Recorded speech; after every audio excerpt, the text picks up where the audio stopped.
6 things to consider when converting to pellets. Part 2.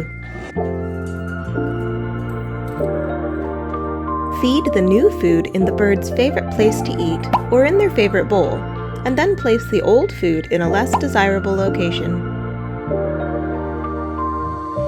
As your bird eats more of the new food from the favorite bowl or location, gradually decrease the volume of old food placed in the less desirable location. Once the offer of old food is down to 25% for more than a week, increase the new food to 100% and try removing the old food completely.